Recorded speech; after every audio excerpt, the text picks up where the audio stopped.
Hi everyone, my name is Sriyank Siddhartha and welcome to my course Customizing UI Settings using the AndroidX Preference library. I am a freelance app developer and a content creator with over 20 Android courses published at Pluralsight. Settings allow users to change the functionality and the behavior of an application.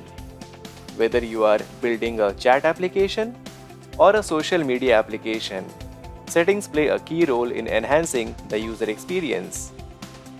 In this course, we are going to learn how to build settings screen by using AndroidX Preference library.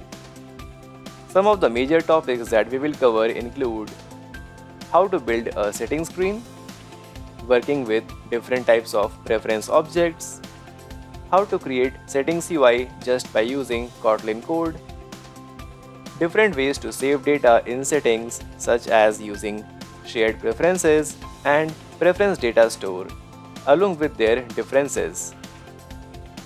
And at last, we will explore a few of the crucial miscellaneous concepts that will help you to deal with the preference framework to build your own application. By the end of this course, you will have a very strong foundation of knowing how to build a settings screen using AndroidX Preference library. Now before beginning the course, you should be familiar with the basics of Android app development and the basics of Kotlin programming language. So I hope you will join me on this journey to learn building settings UI with the customizing UI settings using the AndroidX Preference library course at Pluralsight.